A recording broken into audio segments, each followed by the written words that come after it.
значимая достаточно, мне кажется, новость была на этой неделе о том, что Литва впервые в истории послевоенной Германии в Литве разместили немцы войска. Не в Литве, а в Эстонии. В Литве. 5000 военных в Эстонии. Нет, там целая бригада, по-моему, чуть Ну ли вот не. 5000 человек, нихера себе. Так, ну и что? И ничего, и сказали на постоянной основе все. Больше они оттуда, они строят уже там здания, казармы, все строят. И сказали, мы отсюда не уйдем, потому что до них дошло наконец-то, что Путин это не просто так. Понимаешь? Угу. Вот все. А ты что думаешь, Ибрагим, по этому поводу? Ну, Европа реально поняла угрозу. Я думаю, что это первая ласточка по-любому. Европа будет вынуждена. Поэтому, ну, нормально. Да, там сейчас уже же появились такие, как там в Петербурге проводили, и там уже, Юридически. да, и уже там, значит, договорились до того, что, в общем-то, и Что говорят, что, завоюем весь мир. Блядь. да, типа Украина это только начало. Ага. Это же насколько люди психически нездоровые. Обалдеть. Так, подождите, мы в эфире вообще или не в эфире? Так, сейчас что-то я не пойму почему-то. Мое мнение. Почему-то нет, Только я вооруженная почему-то... борьба повлияет на Подожди. смену власти в России. Потому что это хунта в чистом виде. Вот была хунта в Греции черных полковников, там в Чили, Так, в Парагвае. Это такая же хунта, только более жестокая. И всё. Ту-ту-ту. Ты согласен? Почему-то я себя не слышу. Сейчас, Да. подождите-ка. Да, тебя не слышно. Нет, вообще, в принципе, как будто микрофоны выключены. Сейчас я... Подождите, мы вообще не в эфире или не в эфире? Сейчас пойду. Поэтому, дорогие, только вооруженным путем можешь что-то сделать. Все, больше никак не сделаешь. Никак. Ты че, такие козлы все? В этой хунте вот их 13 человек и Путин. И там все, значит, 2 ФСБшника главных, Лавров мудак, кто еще там? Министр обороны, по-моему, там нет или есть, не помню. Матвиенко. Ну, короче, 13 человек. Все. Вот они управляют и имеют под собой всю Россию. Все. Поэтому надо избавляться от них. Не от одного Путина, а от всей этой братьи. И все будет тогда. А Голытьба этого хочет, интересно? Голытьба ничего не хочет. Голытьба Ну, настолько а как? безмозглая. Ты понимаешь, даже вот знаешь, я тебе про себя скажу. Я бы занялся этим вопросом, дайте мне средства и бюджет, средства борьбы и бюджет. Я буду делать это сам. Я по секрету тебе скажу, я там жил, ну, я там замочил. Ну не сам. Я попросил человека, заплатил деньги, все. И не просил, только не нас уже. Вот. Их подстрелил. Понимаешь? Вот. И никто ничего не знает, все тихо, я один. Понимаешь? Вот. И так же здесь. Только когда, как ты говоришь, голытьба Not work. или это быдло I don't увидит, что hear. они тогда вот скажут, о, да, мы не виноваты. Они любую власть будут поддерживать. Да, я с тобой согласен. Но надо их или воспитывать Not here. This one. конкретно, Ага, окей. перевоспитывать, или тоже дубиной Ага, воспитывать их. Или так же, или например. Окей. Which Окей. of them? Или How many, также how many, без- how many guests do you have? How many guests? 4? Two. One microphone is not working. Okay, but... Okay. One It's good. microphone is not working. Ага, I know. А тот работает. So that one is working. This one is working. Okay. I'm coming. Okay. But work. I Say hear. something. Let me hear. Please. Да. Yes. Oh, you said close. Yeah, I up, hear. please. You hear him? Yeah, it's good. Good. Okay. You. Слышно меня? Слышно. So you hear the three of them. Еще раз, Сергей, скажи. Да. Да, слышно. Мы в эфире там, в трансляции? Да, вас слышно. Ага, ну все отлично. So you hear everybody. Потому что, да, тут You hear. it isn't work, this, you know, now it's work, okay? So for Okay, everybody, okay, you okay. hear everybody. Okay. Okay. Работает. Короче, небольшая техническая Заминка. у нас тут проблемка была с тем, что выводилось ли на радио, не выводилось. Выводилось по итогу, но сейчас мы начнем. Продолжим тогда. Вот сегодня еще на этой неделе 163 получается, да? Или 161 годовщина. Чего? Ибрагим. 161. Да, 161 годовщина, значит, 21 мая. Ну, поподробнее, Ибрагим, расскажи. Ну, 1864 год, Мгм. окончание Да, Кавказской, войны. Кавказской войны, недалеко от города Сочи, На Красной Поляне. недалеко от города Сочи, в ущелье Обыда, так называлось на местном языке, Красная Поляна, современное название, был проведен парад Мгм. по случаю окончания Кавказской войны и присоединения Кавказа к Российской империи. А этому предшествовало 101 год перманентной войны, которая часто, очень часто переходила в горячую фазу, потом как-то, в общем, остывала. Война, ну, наука считает, что война началась в 1763 году со строительством Моздокской крепости. Это современная Северная Осетия. Недалеко, ну, это ближе к Ставропольскому краю, недалеко от Георгиевска, где был подписан трактат между Грузией и Россией еще тогда. И по Моздоку и Тифлису тогдашнему через Крестовый перевал и ущелье Дарьял были построены фортификационные линии, которые разделили Кавказ на две части, на западную и восточную. Первые 70 лет отчаянно сопротивлялись черкесы, это патриархальная Кабарда, Мгм. Восточная Черкесия. Вот. И вот про этот отрезок войны мало что известно по той причине, что российская администрация тогдашняя, во главе даже с Ермоловым, эту войну практически проиграли по той причине, что они за 70 лет не смогли усмирить горцев, а просто их уничтожили. И черкесы прекратили сопротивляться после чумы, которая была занесена как бактериологическое оружие. Потом, начиная с 20-х годов 19 века, появляется сопротивление Чечни и Дагестана во главе с имамом Шамилем, которое продолжалось около 30 лет.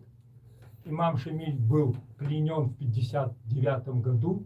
Было так называемое почетное пленение. Он был доставлен в Санкт-Петербург, где признал войну ошибочной, ну, скажем так, с челобитной был доставлен, обратился к своим соратникам сложить оружие, за что был освобожден и получил имение в Калужской области.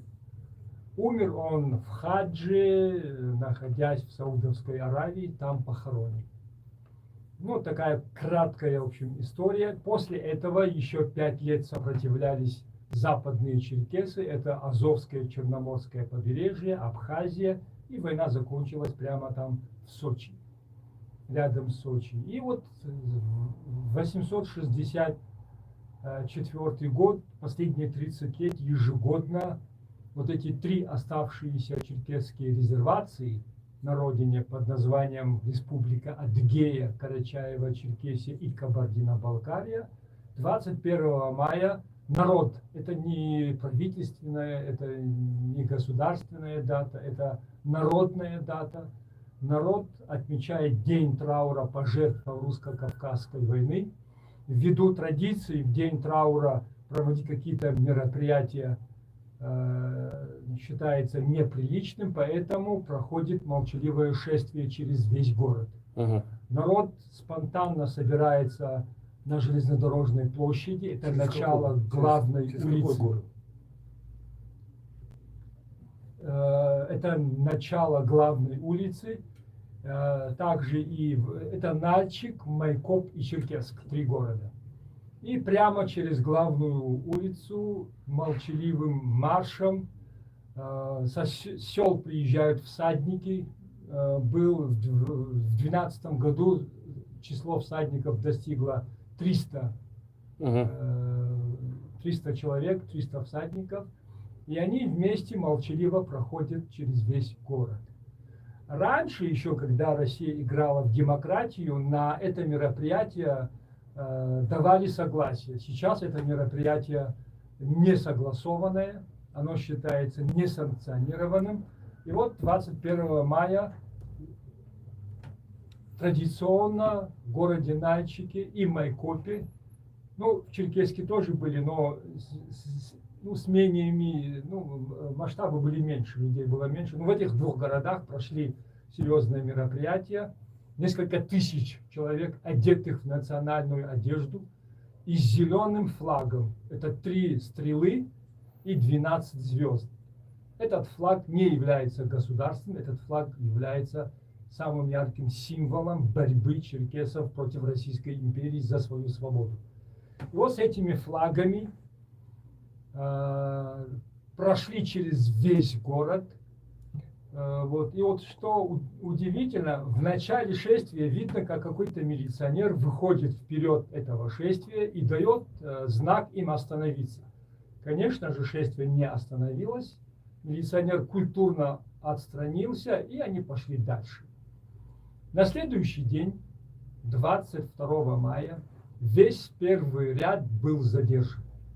Сейчас им вменяют организацию и участие в несанкционированном мероприятии. И сейчас еще есть информация, что они готовят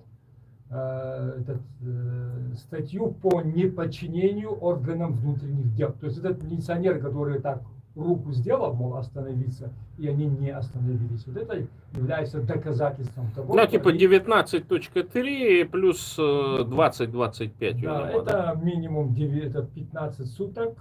Там, наверное, еще продлят, как обычно. Ну и штраф. Но я думаю, что сейчас стала традицией, им предлагают 2 варианта. Или остаться в тюрьме, жить оставшиеся дни, или же написать, в общем, заявление на СВО. Так, в общем. В последнее время кавказцев массово начали вербовать в СВО вот таким методом. То есть уже получается вот эти денежные всякие выплаты уже не работают, и они, значит, занимаются тем, Силой, что Принудительно. ищут людей, там, значит, предлагают какие-то, заводят уголовные дела фиктивные там по любому поводу, да? Именно так, 2 недели назад, до этих событий, Угу. были задержаны и вывезены из республики аж в саму Москву 42 человека разных возрастов, которые были обвинены в исламском терроризме. То есть это были мусульмане, Угу. которые носили бороду, Угу. брили голову и молились. Этого достаточно, чтобы человека уничтожить. Сейчас они где-то находятся в Москве. Как с ними обращаются, я думаю, все догадываются. Эти люди сейчас скажут все, что знают, и то, что не знают. И все это закончится тем, что 3 варианта. Их могут, если они завербуются, это им шанс выжить. Если они подпишут заявление на СВО, это 2-й шанс. И 3-й шанс – это провести остаток жизни в тюрьме, как исламский террорист. Или же погибнут. Вот такая картина. И сейчас вот это все, это не первый раз, вот к чему пришла Россия сейчас на Кавказе. По-моему, это даже, наверное, потруднее, чем 30-е годы, потому что в 30-х годах как-то все-таки сам народ тоже массово принимал участие. А сейчас уже это делают только правоохранительные органы. Достаточно одного агентурного сообщения, который оперативный работник написал сам с потолка, чтобы человека задержать и вывести из республики. Ну да, вот Умар рассказывал, как там в Дагестане происходит, что там официально работают вот эти эскадроны смерти. Значит, только в Дагестане. ездят, Большому просто Кавказу. могут расстрелять просто человека, значит, потом подбросить какие-то доказательства и какой-нибудь ледачок. Вот у нас был такой там, значит, правозащитник, внедрялся в наше движение, и вот он рассказывал, что он вот таким следачком был. Ездил, значит, в году там 2005-2006 прикомандированный был в Чечне, значит, ну и фиксировал там, естественно. То есть ему уже труп готовый препарировать. А он, ну как, то есть у него без задней мысли, ну такой слегка дурачок у нас. Ну, видно по нему. И он вот все фиксировал, как будто бы. То есть, хотя все понимали, что этот человек убит, значит, такими эскадронами, а он, ну, обнаружили там тело, подняли, там лежит, там расстрелянный туда-сюда. И он никакими дополнительными вещами, естественно, не задавался. И таких прикомандированных вагона маленькая тележка, в том числе из Бурятии. Так, но при этом вот я всегда в контексте бурятской национальной политики всегда говорю о том, что вот надо брать пример с черкесов. Почему? Потому что, несмотря на геноцид, который произошел, сейчас черкесов в мире сколько живет? Ну, около 5 миллионов. Около 5 Реально, миллионов. Ну, еще около 2, мы знаем о 2 миллионов, которые уже, в принципе, ассимилированы, но они знают, кто были их родители. Угу. У них, они не говорят уже на родном языке, но многие танцуют. Это вот этот момент. А многие смеются, мы превратились в нацию танцоров. В бурят, короче. Вот в Это, бурят да, все так. Но вы знаете, это очень интересный момент. Между прочим, даже вот умение танцевать национальные танцы определяет эту же национальную идентичность. Это один из интереснейших моментов. Даже те, кто не могут разговаривать, те, кто не знают до конца своей культуры, своей истории, они учатся танцевать, им это нравится, им нравится одежда, вот эта кавказская, черкесская. И вот эти люди, мы считаем, что на какой-то процент из этих 2 миллионов ассимилированных, это в основном они живут в Турции, в Сирии и в Америке. Но американцы, они преимущественно выходцы оттуда. На какой-то процент из них мы еще можем рассчитывать по той причине, что идея возвращения на историческую родину, она до сих пор жива и имеет, в общем, реальную силу. Да, и вот я бурятам говорю, короче, что нужно брать пример с черкесов, потому что у бурят тоже есть вот такие небольшие диаспоры за рубежом, но я говорю, что их нужно пополнять обязательно, вот ту же диаспору в Монголии.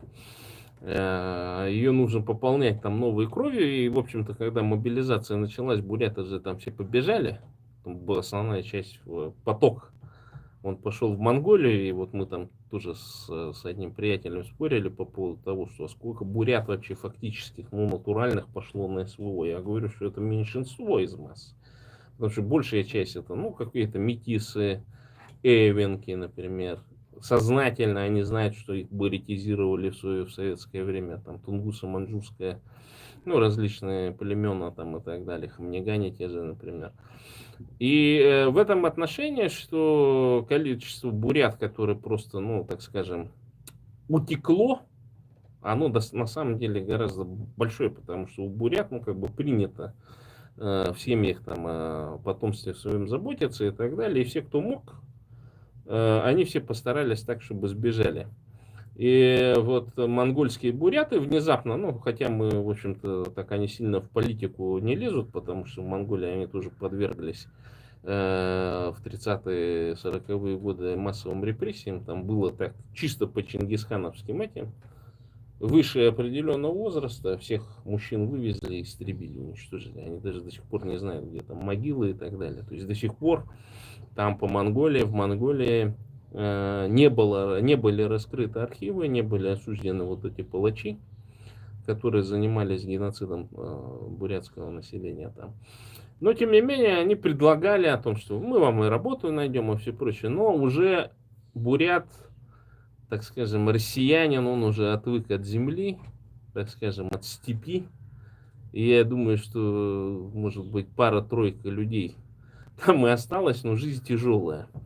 Я вот поэтому и говорю, что в этом отношении, конечно, Монголия всем хороша, но нам нужно эмигрировать все-таки в развитые промышленные страны, такие как США, там, в Британия. Европейском Союзе там, и так далее. И там как раз создавать свои сообщества. И, в общем-то, ну, единственное, я так думаю, что успешное, которое работает сообщество, это вот в Соединенных Штатах Америки. Конечно, есть сообщество бурят, которое нелегально большей частью работает в Южной Корее. Но с азиатами довольно тяжело взаимодействовать, так что это, шанс того, что какой-нибудь бурят получит убежище в Южной Корее, практически равен нулю. То есть они тебя держат 2-3 года, ну, как бы, пока рассматривают твой кейс, короче, а потом говорят, что депортация ничего тебе не грозит.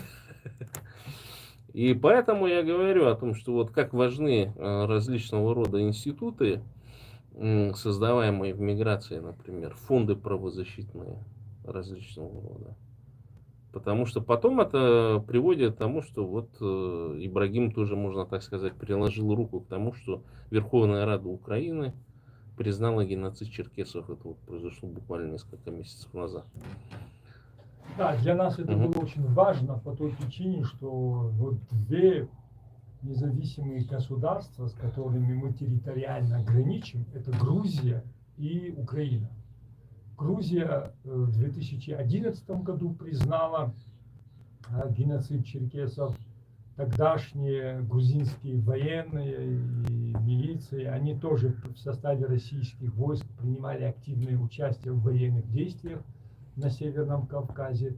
Также и запорожские казаки, которые были тогда переселены на Кубань, тоже приложили руку к этому геноциду, тоже принимали участие. И вот весьма символично, что именно эти два государства, которые принимали участие в геноциде и которые сами пострадали от Российской империи, они в первую очередь признали, для нас это очень важно. Также мы граничим с северокавказскими республиками, которые тоже нас поддерживают в этом стремлении. А это признание геноцида – это точка отправления восстановления своей государственности. Если все соседи признают геноцид, значит, это влечет еще свои какие-то правовые последствия. То есть согласно вот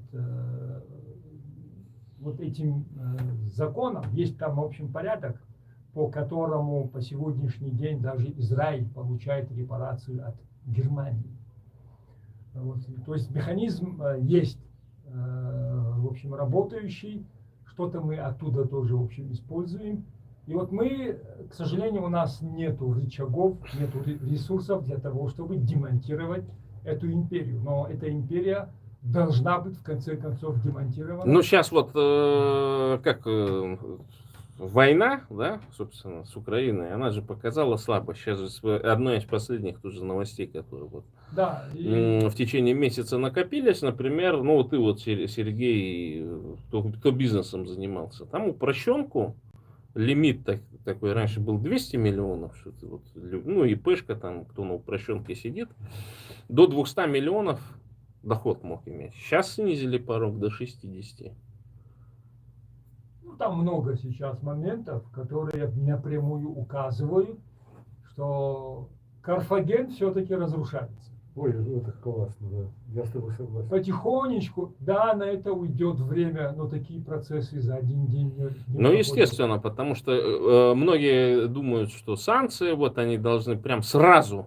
Да. Сегодня даже такая новость прошла, что Да. Можешь поближе микрофон подвинуть?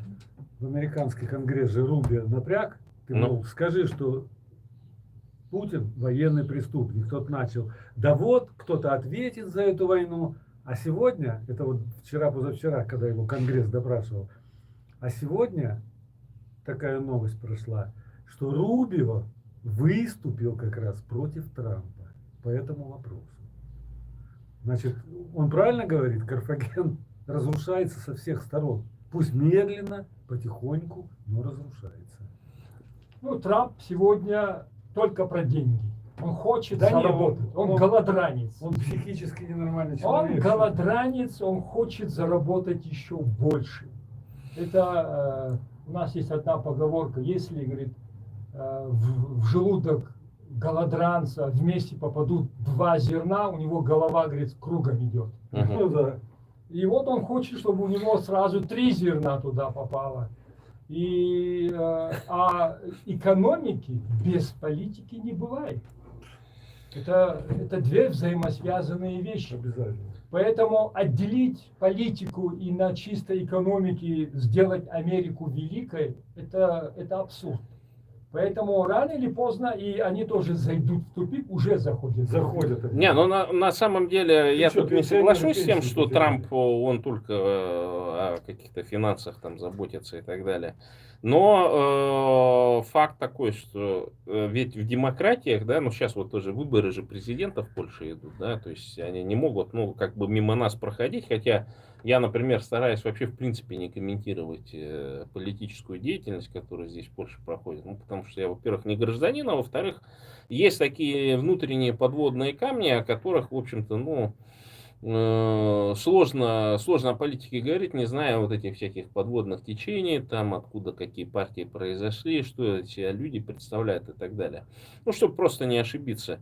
И в демократиях, ну, принято так, предвыборное обещание соблюдать. И вот он, прямо он, когда шел, он говорил, что демократы много денег тратят на там всякую вот эту ерунду, которая в основном вот электорат Трампа и ну, достаточно большое количество, в том числе демократов, раздражала, например, вот это Волк, да, когда там, значит, какие-то огромные суммы там тратились на доказательства недоказуемого. Ну, в общем, то есть получали, например, там проблема с этими, с бездомными. Сейчас открывается, что это огромная многомиллиардная афера, когда неправительственные организации, так или иначе ассоциированные с демократами, получали финансовые средства, причем там сотни миллионов некоторые организации получали на решение вопросов с бездомностью. Строили дома как будто бы для бездомных, но количество бездомных, тем не менее, увеличивалось.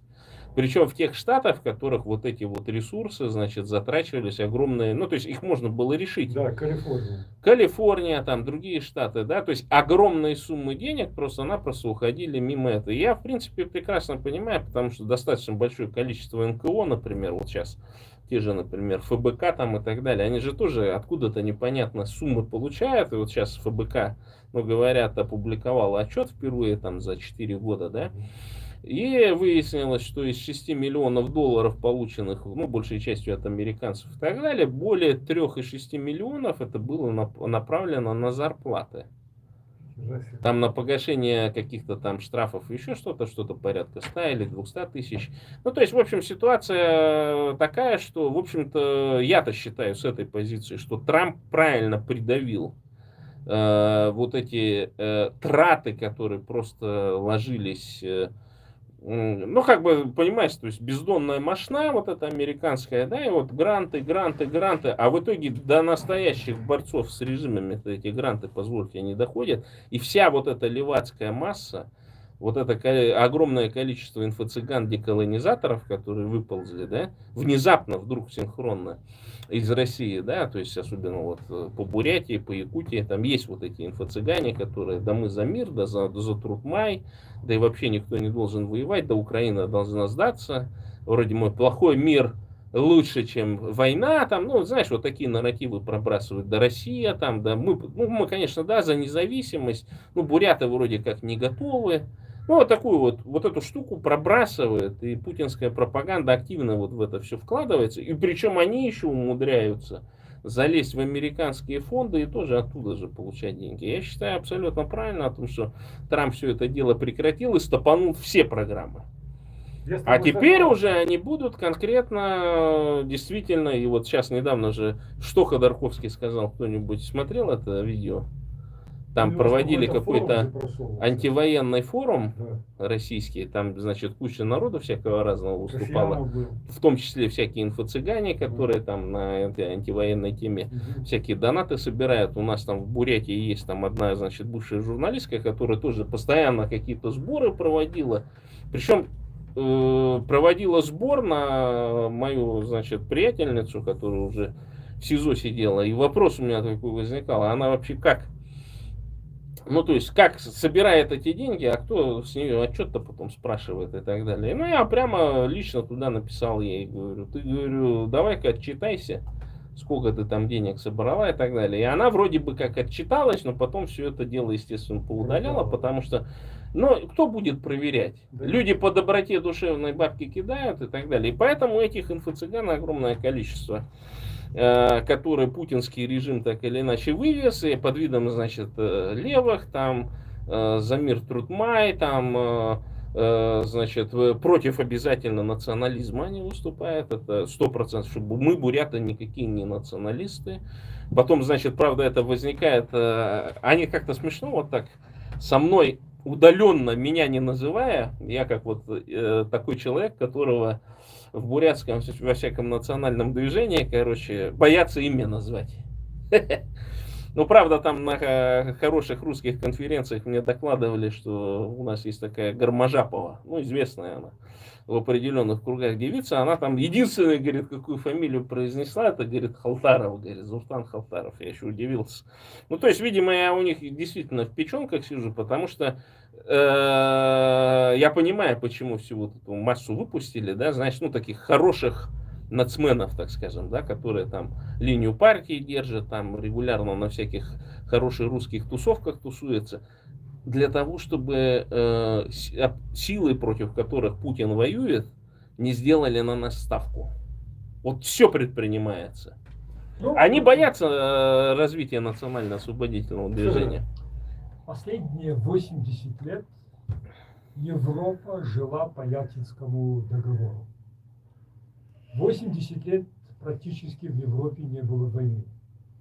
Скажем так, даже на Западе, скажем так. Ну, Америка и Россия то там, то сям воевала за какие-то некоторые интересы. Но, тем не менее, Европа была в каком-то затишье. И вот теперь за это приходится платить. Да, и превратилось в сонное царство. За это приходится платить.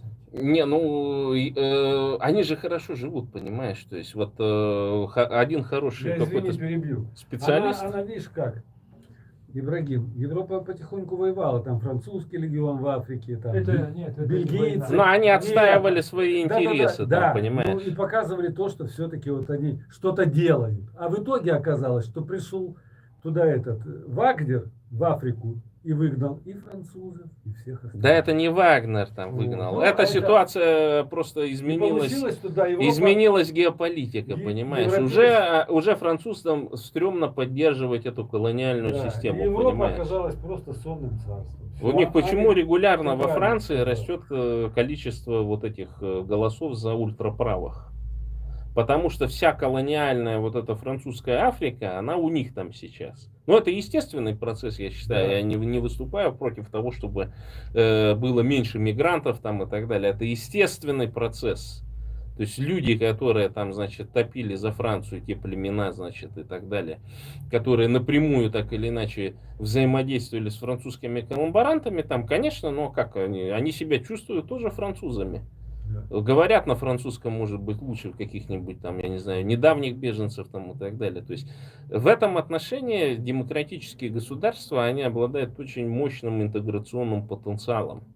То есть люди туда едут не потому, что там жизнь лучше, а качество жизни другое абсолютно.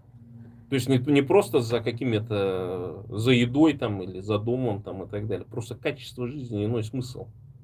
И в этом отношении, конечно, вот Польша, она не такая, не настолько сильно привлекательная для мигрантов, хотя здесь вот в выборах президента активно вот эту тему муссируют.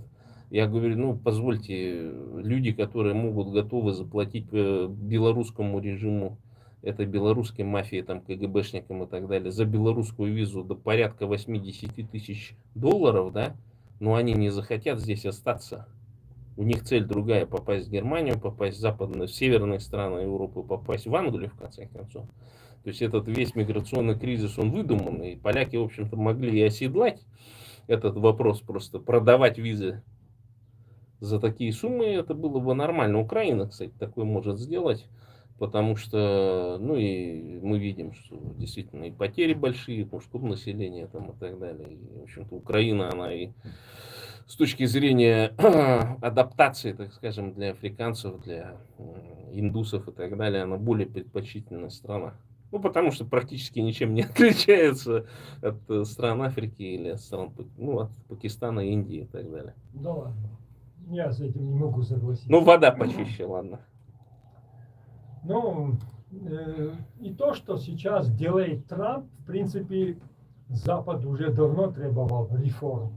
Да, И, они в должны принципе, произведены, да, конечно. это было правильно, но то, как это делает Трамп, это слон в посудной лавке. Чем это может закончиться? Вот эти миллиарды Саудовской Аравии, вот эти пошлины, вот это все, ну, слушайте, вот это его привычка сначала говорить, а потом думать, я думаю, его к добру не приведет. Нет, думать такого нет вообще. Кроме Так того, а какой американский политик привык думать? Они все, знаешь, это как его, не на первом ряду, те, кто думает. У них там. особенно меня он очень удивил так, после Стамбула. Вот это его тупая риторика. Путин туда не приехал, потому что я не собирался ехать, а я не собирался ехать, потому что Путин туда, в общем, не приехал бы, поэтому я туда не поехал, потому что Путин туда не... Я так и не понял, что он хотел сказать этим. Он очень неумело пытался оправдать Путина, что он не поехал в Стамбул. Он что? Они, видишь... хвостом перед Путиным? Ибрагим, смотри, я вот ходил на такую здесь семинары, такие организовали под эгидой Ротари клуба, короче. Ну, есть такая организация псевдомасонская. И вот они там вот как раз протягивали, что вот, ну, нужно договариваться, договор это хорошо, вы знаете, хороший мир, хреновый мир лучше, чем плохая война, там, ну, вот что-то в этом роде, да? И то есть, и там действительно вот это, там какая-то жуткая смесь какой-то вот идеологии, в том числе вот такой антивоенной. Причем я там начал копаться с помощью, в том числе, искусственного интеллекта, и обнаружил, что до сих пор действуют огромные вот эти организации, заложенные 150 лет назад, которые за мир во всем мире бились. Не с каких-то там позиций социализма, марксизма и так далее, а вот именно с христианских позиций. Они вот таким образом выступают. То есть для электората того же Трампа он своего рода такой, знаешь, умиротворитель. Да, то есть он как такой не мессия, можно так сказать, а вот такой, ну, на кого молятся, так скажем, да, своего рода культ личности. И поэтому то, что он говорит, там воспринимается очень адекватно. Понятно, что умными людьми это воспринимается совершенно по-другому, но он, поскольку как политик и предводитель там как минимум 70 миллионов американцев, да, они это поглощают очень хорошо. И вот у нас тут, кстати, в чате один товарищ появился, я его до этого не видел, и он, вот смотри, такую штуку говорит. До этого он комментарий писал, сейчас я вот прочитаю, что вот он, ну, представляется, что он бурятом, представляется таким, ну, знаешь, прям таким правдорубом. И вот он пишет о том, что в России, говорит, есть уроки бурятского языка, и что удивительно, буряты-школьники прогуливают этот урок, куря сигареты за школой. Сами родители буряты не любят предмет бурятский язык.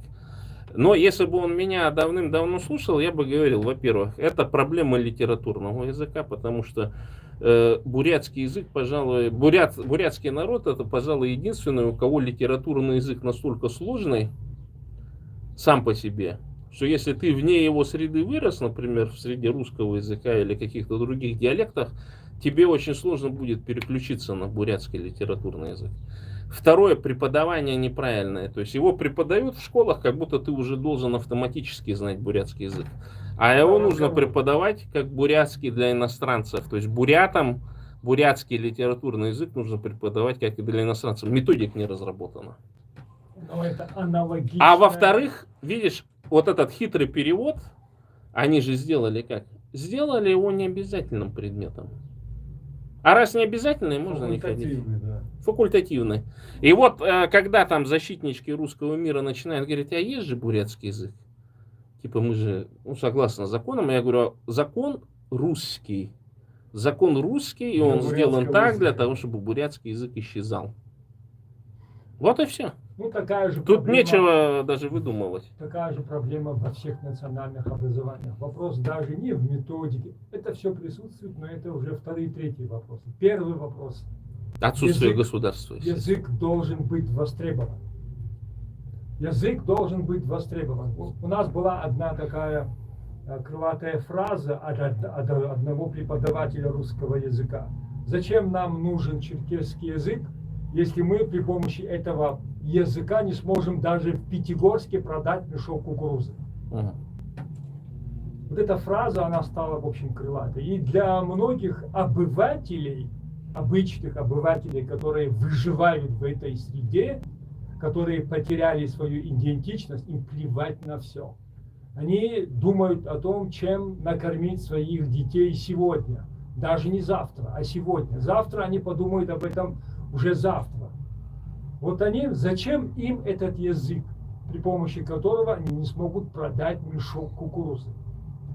Поэтому эта проблема существует везде. Это государственная программа, при помощи которой все эти национальные языки, культура, вот эта вся, весь этот национальный пласт подменяется русским языком и русским миром. Но, слушайте, за последние 200 лет была целенаправленная политика на Кавказе, и она была провальной. Все-таки все равно же, видите, люди вот 21 мая вышли не с российским флагом, даже не с государственным кабардино-балкарским флагом, а вышли именно с зеленым флагом, с 3 стрелами и 12 звездами. Это самый яркий символ. Слушай, а Это самый ну? яркий символ борьбы черкесов за свою свободу и независимость. Именно с этим флагом они вышли. Так, это же какое-то упущение. Почему до сих пор вот эти флаги, значит, не признаны экстремистскими? Не, ну они их не афишировали, да и все. Не, ну почему это известный флаг? Я всегда думал, что это зеленое полотно с 12 звездами и 3 стрелами. Это именно какой-то государственный даже флаг. Этот флаг является государственным в Адыгее. Мгм. Еще в 90-х годах в Ельцинской России.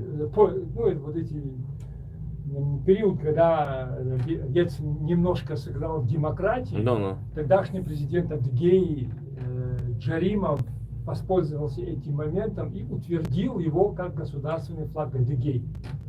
Несколько раз я видел, как там школьники его держат, в общем, в школах, перевернутым, в общем, в обратную сторону, снизу вверх. То есть до конца они даже не знают, что это такое, но это даже не то, что он является государственным. Этот флаг признан в народе. Всё Это понятно. народный флаг. Ни одна свадьба, ни одно мероприятие не проходит без этого флага. И когда вот люди выходят на день траура, никто никого не спрашивает. Они просто приходят с этим флагом. Этот флаг есть в каждой семье. Мгм. Вот видите как, дорогие зрители, вот символика нужна. А у бурят там, значит, был такой смешной случай, значит, на начало войны с Украиной. Там какой-то из районов схожий флаг имел с украинским. Даже такой же расцветки цветовой гаммы. И срочно они приняли какое-то постановление о том, что цвета меняют на совершенно другие, короче. А почему так? Потому что бурятский флаг изначально, он схожей цветовой гаммой обладал. Голубое небо было, значит, золотая полоса и еще белое, значит, поле. И его, кстати, относительно недавно переделали, то есть изменили цветовую гамму, сделали, значит, там более фиолетовым, значит, цветом, значит, золотой цвет сделали более желтым, в общем, так, чтобы государственный флаг Бурятии совершенно был не похож на, так скажем, на отдаленно даже на украинские цвета. То есть вот борьба с символами в России, она немаловажная. Вот сейчас говорят, прилетел дрон в какой-то мемориал там российский. Что? Ну, то есть украинцы понимают, что надо бить конкретно по локомотивам. Бьют сейчас локомотивы, кстати. Стали бить. Внезапно оказалось, что в России локомотивов не хватает. Надо уничтожать локомотивы. И второе, бьют по символике. И, кстати, вот недавно такой или комичный случай произошел, или что ли, в голове родины матери во Волгограде Вчера обнаружили. помер ректор какой-то Труп нашли, московский. да. Труп там обнаружили, типа. А я говорю, так это явно, короче, Добрался, жертвоприношение. То есть, понимаешь, символичное такое, потому что они же там любят в Кремле. Говорят, когда шаман из Якутии Габашев пошел, значит, свергать и делать обряд изгнания демона из Кремля, значит, в народ пустили слух, что купили какого-то шамана с Амазонки, привезли туда, значит, чуть ли не под Кремль, чуть ли не под Путина, чтобы он там обряд какой-то провел. То есть вот это вот может казаться образованным людям, конечно, так гротескно и это, но тем не менее они вот такой символизм любят там в этих структурах. Ты, кстати, Сергей, говорил, что у тебя было стойкое ощущение, что будет случиться табакерка с Путиным, что уберут его. Я такое говорю. Ну, Нет, на сегодняшний день с ним такое не случится. Некому. то есть некого ему заменить. Сейчас вот Нет, тоже... не заменить. Я просто пришел к выводу за Ну. последнюю неделю, конкретно, там тоже благодаря тому, что читал, смотрел, что в настоящее время в России это чисто хунта, подобная Мгм. всем другим хунтам. И поэтому одного Путина убрать это ничего не значит. Надо убирать всю хунту. Во главе с Путиным там Бортников, Нарышкин, Лавров, Матвиенко. Ну, все 13 человек. их. Вот надо их всех убирать. Новичком. Да хоть чем. Хоть чем. Понимаешь, в чем дело? Но их надо убирать. И только тогда что-то можно будет менять. Ну а что там российская оппозиция? Они же что-то там на выборы готовятся, на какие-то, вот, которые там что-то Яшин там объявлял по поводу того, Нет, что по какие-то поводу- консолидировано на какие-то выборы там что-то выходить и так Не далее. знаю. Нет. Ходорковский даже заговорил о том, что путинский режим нужно с оружием в руках убирать. Да, наконец-то. Он стал об этом Внезапно. говорить. Да, внезапно. Но я не знаю, он там рядом сидел с Наташкой Арно, которая является предводительницей, значит, этих деколонизаторов, Да, да. там всяких там и так далее. Как это она так допустила там за федерализацию и за все прочее, говорят, вдруг тут Ходорковский брякнул такое. Вдруг его от американских денег отлучат. Или Ходорковский все, в банк пошел. Я не знаю. Я не думаю про него так. Он в банк не пойдет. Не будет. Он будет вот так, как он есть. И все. Он в банк не пойдет. Так что. Ну, посмотрим, что будет дальше. События накручиваются. Я думаю, нас ждут очень интересные события.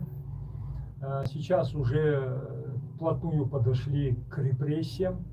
Угу. 30-е годы возвращаются, и по всей вероятности они будут в более жестких формах. Да. Причем без помощи народа. Да, поэтому я думаю, что все-таки у нас нет сил сейчас бороться с Российской империей, но с ней борются те, кто могут это сделать. Очень осторожно, конечно, на это займет больше времени, но оно будет. Потому что Россия сейчас в Европе, она уже не сможет жить по этим имперским амбициям, а сами так называемые россияне, они не хотят оставаться азиатами. Я имею в виду не азиатскую национальность, а Азия это Китай. Окраины, да. Не, но это на самом деле, знаешь, вот это представление азиатов, там, чего-то восточного в виде дикарей, это вот такой нарратив, от которого американцы и европейцы пытаются избавиться. И действительно, вот в украинской контрпропаганде, ну, когда они запускали там вот этот контрмиф о боевых бурятах Путина там и так далее. Они, кстати, вот это использовали активно клише о том, что мы этих бурят там наколепали там туда-сюда, но оно в итоге обернулось тем, что количество дураков, которые именно уверовали в то, что там в Украине какие-то нацисты сидят, ну, среди вот представителей, так скажем, малых народов, они в этом утвердились, в этой русской пропаганде, понимаешь? То есть, поэтому надо вот это вот о дикарях с Азии использовать очень тонко. И, кстати, вот, но с другой стороны, дикари в Азии, вот у нас в Улан-Удэ поставили ж памятник Сталину, причем не последние люди, Вчера в среди них метро академик. барельеф открыли Сталину. Среди них академик один был, другой, там, правда, 2 секретаря там нынешней компартии были, а один, правда, был в свое время председателем там всего комсомола в Бурятии. Но прославился тем, что в Испании на какой-то марксистской тусовке, значит, напился, полез в общагу к девкам, короче, по водосточной трубе, а она отвалилась, он упал там. В общем, такие случаи, понимаешь? Но я думаю, что на Кавказе, ну, за исключением грузин, наверное, да, никто памятнику Сталину сейчас восстанавливать не будет. Поэтому режим очень хитро действует. Он в тех регионах прощупывает, где вот прям на Сталине вот это поколение этих, значит, стукачей сталинистских и так далее, которые ништяков много получили. Но я знаю, про это тоже вот буряты не любят говорить, про то, что люмпинов и комбедовцев, которые стучали, разворовывали потом, значит, вот эти крепкие хозяйства бурятские, же тоже много было. В 30-е годы там с криком «Ура!» там за советскую власть и так далее, все растаскивали. И сейчас вот это вот поколение, оно, ну, деградирует, вымирает. И поэтому, естественно, ну, с одной стороны, понятно, что как можно не воевать и продвинуть своих там отпрысков, например. А поставим-ка мы Сталину памятник. И вот Сергей в один из наших вот этих эфиров, он сказал такое, что это на самом деле возрождение не культа самого Сталина в том виде, в котором он был, а это новый такой завуалированный культ Путина. Как ты думаешь, Ибрагим, имеет место? Конечно. Я думаю, Путин сейчас похож на человека, который бежит перед танком. Угу. А танк — это вот вся эта военная машина, идеология, вот это все, что он наградил за последние свои 20 лет. Вот если он остановится, этот танк его переедет. И шанс для него бежать вперед, вести этот танк вперед, не останавливая. Почему он сейчас не хочет остановить войну, хотя чувствует, что экономика уже на издыхании? Да потому что для него это конец. Ему плевать, после него хоть там трава не расти. Но он остаток жизни проведет вот в этой среде, где ему все говорят, что он все хорошо, все нормально. Культ личности там вокруг него. Там же ни одного. Вот все генералы, которые хоть один раз сказал нет. Суровикин, он даже не говорил, он, по-моему, об этом подумал. Подумал, оказался в ссылке. А тот, кто сказал одно слово, вот этот Попов, да, он сидит за решеткой. 7 лет, да. Остались кто? Остались те, кто, в общем, королю говорят, что у него шикарное платье. А король-то голый. Вот меня, знаешь, что поразило? Вот там же случился конфликт небольшой, краткосрочный между Индией и Пакистаном, да? И меня поразило, там, значит, там же у власти сейчас находится партия националистическая, националисты индусские, которая там продвигает такую хиндутву, так называемую, то есть о том, что всех снова надо обратно вернуть в индуизм там и так далее. То есть такие жесткие радикалы, на самом деле, которые там и бомбы кидают, и взрывают, и людей убивают и так далее.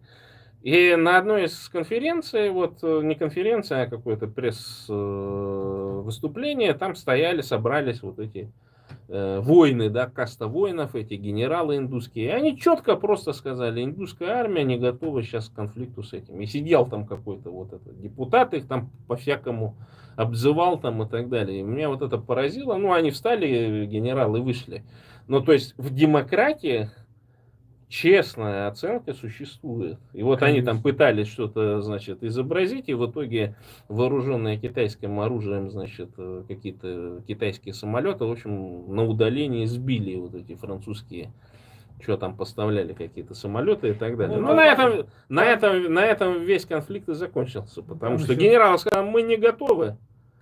И так оно и получилось, короче. И все, и сейчас, ну, может быть, покричали в интернете и так далее, но сейчас вообще практически никакой информации оттуда не приходит. Абсолютно. И даже индусы включили, открыли Затух воду, конфликт. и в Пакистан вода. Затух конфликт, потому что все понимают, что война это самое худшее из всех решений, как говорится. Конечно. Так, ну что, под конец пожелаем Украине победы, потому Конечно. что наше национальное освободительное движение сильно зависит от того, выиграет ли Украина эту войну, и я считаю, что Украина должна биться, так скажем, до победного конца. Слава Украине! Героям слава. Ты, Серега, что скажешь? Героям слава, конечно. Да. Всем Я пока, это дорогие каждый друзья, день говорю. и до новых встреч.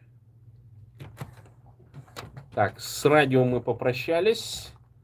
Сейчас я тут радио запущу, погодите, друзья. А с вами, дорогие друзья, мы прощаемся традиционным способом. Бурятия для бурят, бурятам бурятскую власть, Бурятия от Енисея до Амура. Только так и не иначе. Всем пока и до новых встреч.